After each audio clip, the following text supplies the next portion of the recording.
Good evening, ladies and gentlemen, boys and girls. I'm just finishing up for the week, Saturday night.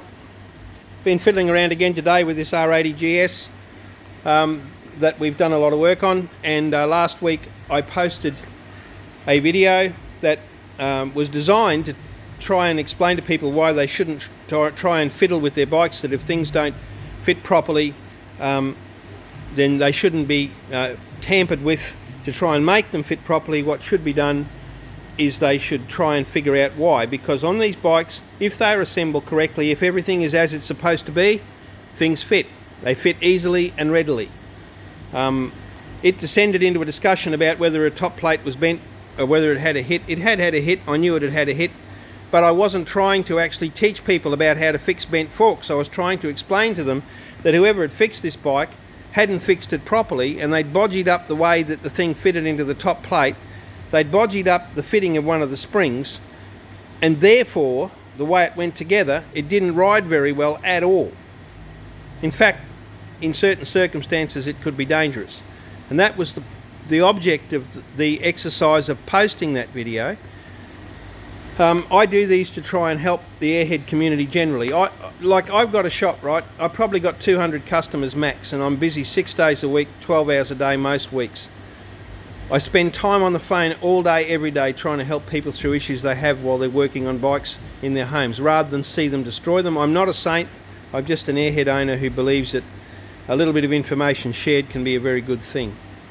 So please, if any of you are thinking of degenerating this video into something that sort of tries to show that I don't know what I'm talking about, I accept that maybe I don't know what I'm talking about at certain times, and that depends on what it is that I'm talking about.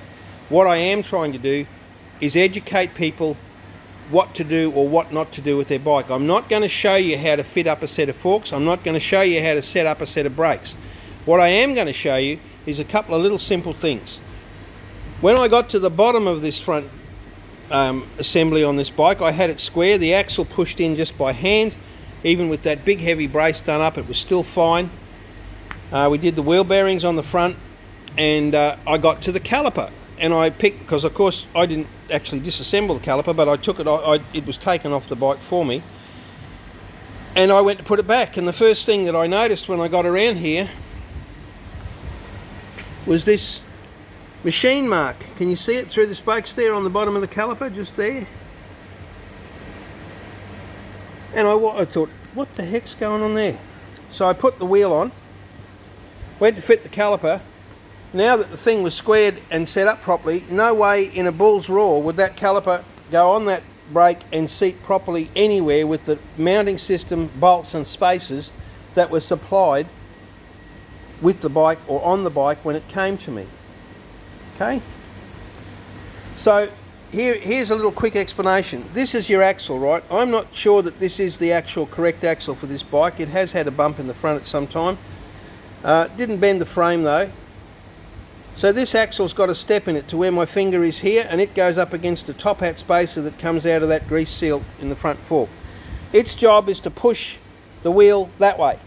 Now there's another spacer on this side that fits in, and you slip it over the axle as it comes through. There it is there, that black piece. And it is probably the most critical part in the setup of a front wheel on any bike, because the thickness or the width of this spacer determines where in between the two forks the front wheel will sit, right? So that spacer and that step combine together to push through, and they lock the wheel into the position where it is now. Once you've done that, you tighten up the pinch bolts at the bottom.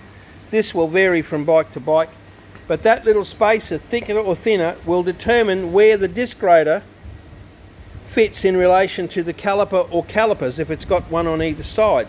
I had the same situation with an 80/7 just the other day. Someone had changed that spacer, made it too thick, and been riding around with only one caliper working for God knows how long, because there's no way you could adjust it to make the pads on the other side work, because the spacing was incorrect. You could make one work but not the other.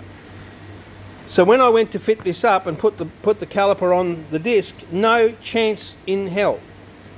So I stopped and had a look at that. Now what I found, I'd already found the machined off piece in there, and that was obviously done at some stage when the wheel wouldn't clear that caliper to try and make it clear the spokes. It now clears them by probably, what's that, 4 mil, 3 mil minimum. Then I came around here and I got the bolts and the spacers and things that were in there, and they were two different sizes and two different shapes. And then I had a look at the pads. I just dropped the other one, I don't know where, oh here it is, just hang on. Now, if you have a look, I'll try and get this into focus because it's important. Can you see clearly that one end of the pad, where my thumb is on this end, even though it's worn out, is thicker than the other?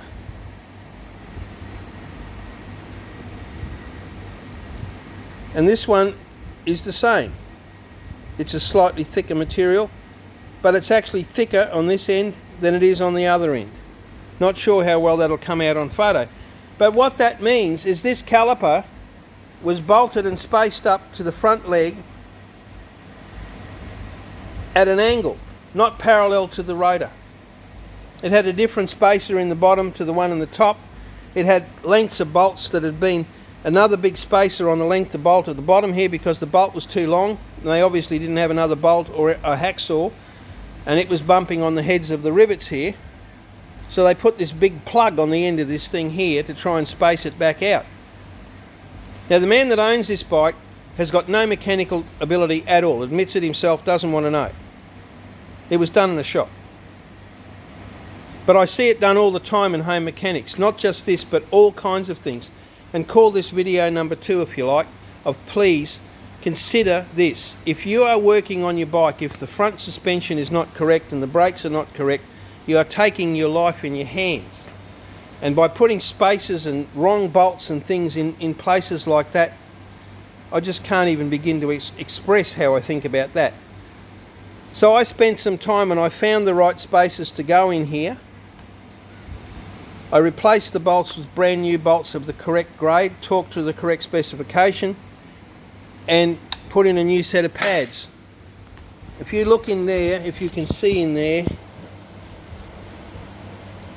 it's very hard this, there. Can you see that the centre of the rotor is in line with the centre of the caliper where it splits? That's because I made a new spacer for here to get it to the right length and get it into the right place, and then I put the caliper on using the right fixings and made it work properly. So now the wheel spins freely and stops with just the touch of a pad and of the lever. And if I could get down there and show you, it's the light's too hard, it's too late, but the pads are exactly parallel to the rotor. If I take that axle out now, it will pull out by hand, it will slide in by hand, the brakes fit properly, they don't rub, everything on the thing is running true. It wasn't that hard, just a matter of setting it up according to specification. If you're confident to do that, do it, but learn about how it works and look in the manuals. Look online at places like Max BMW Parts Fish and find out what part of the assembly is. If you're not sure, don't do it. Go and find somebody. The sites that we post on, I have 2,700 followers on my Boxerworks page. There are 14,000 on the Airheads BMW Riders page. People are from all over the world. There are mechanics and shops everywhere that are reputable and work well. The purpose of my video is not to show you how to fix the brakes, but to explain how easy it is to unfix them and make them dangerous. Same with the front end. They're things that should be really done properly, and if you aren't confident, then I ask you please, I'm not touting for business, I can't do any more than I do now, but don't try it. You could kill yourself, or worse, you could kill someone else. Ride safely and stay well till we meet again.